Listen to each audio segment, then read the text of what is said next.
नमस्कार मित्रांनो, आता आपण बोलणार आहोत अहिल्यानगर महानगरपालिकेतल्या विश्लेषणासोबतच तिथला जो काही परंपरागत अहिल्यानगरमध्ये जे नेहमी घडतं, पक्षापेक्षा व्यक्तीला जिथे जास्त समजलं जातं. कारण आपल्याला सर्वांना माहितीच आहे, राधाकृष्ण विखे पाटील कुटुंबाला पक्ष कुठलाही असो, परंतु तिथे म्हणजे आमदारकीमध्ये किंवा असू द्या किंवा लोकल राजकारणामध्ये असू द्या, प्राधान्य हे जनतेकडनं दिलं जातं.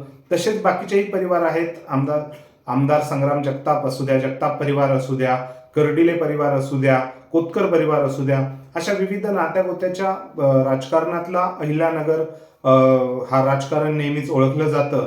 परंतु आता अहमदनगर महानगरपालिकेच्या निवडणुकीनिमित्त निश्चितच तिथे काय परिस्थिती आहे त्याचं विश्लेषण आपण करणार आहोत. व्हिडिओ शेवटपर्यंत बघा. तुमचे विचार अहिल्यानगर महानगरपालिकेबद्दल नक्की व्यक्त करा कमेंट सेक्शनमध्ये. मित्रांनो, आपण जर एकंदरीत बघितलं तर आता जवळपास 67 जागांची अहिल्यानगर महानगरपालिका आहे. त्यापैकी जवळपास आता भाजप आणि शिवसेना शिंदे गट आणि संग्राम जगताप राष्ट्रवादी काँग्रेस अजित पवार गट यांच्यामध्ये प्रमुख लढत आहे. म्हणजे युती करून ते लढतायत. त्यांच्या अपोजिट ठाकरे गट आणि काँग्रेस गट मैदानात उतरलेला आहे. परंतु आपण जर आता म्हणजे विकास कामांबद्दल जर बोललो, महायुतीची जी काही त्यांनी सूत्र बसवलेली आहे, मेनली संग्राम जगताप आणि सुजय विखे पाटील यांनी अगदी शेवटपर्यंत गाफील ठेवून कोणाला उमेदवारी द्यायची किंवा कोणाला नाही द्यायची असं करत 5 जागा ह्या त्यांनी बिनविरोध निवडून आणलेल्या आहेत. त्यामध्ये भाजपच्या 3 आणि 2 राष्ट्रवादी काँग्रेस अजित पवार गट म्हणजेच संग्राम जगताप यांच्या आहेत. सर्वप्रथम आपण जर कटाक्ष टाकला की अहिल्यानगर महानगरपालिकेमध्ये म्हणजे बाकीच्या म्हणजे तालुक्याच्या बाहेर आपण जर सगळ्या आमदार संग्राम जगताप यांना बघत असाल तर हिंदुत्ववादी म्हणजे त्यांचे विचार आणि नेता म्हणून आपण त्यांना बघतो. परंतु लोकल जर तुम्ही बघायला गेला तर त्यांनी विकास कामांचाही धडाडा भरपूर वेळेस ठेवलेला आहे. ते सध्याचे आमदार आहेत अहिल्यानगर जिल्ह्याचे.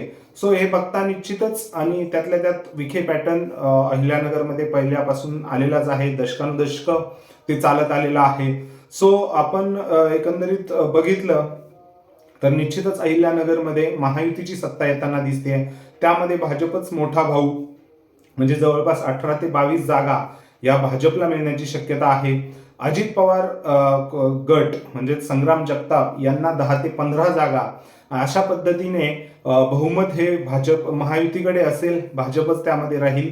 शिवसेना शिंदे गटाची थोडीशी कुठेतरी पिछेहाट आपल्याला अहिल्यानगर महानगरपालिकेमध्ये दिसते. त्याला कारणही असंच आहे की 5 उमेदवारांचे अर्ज बाद झालेले आहेत.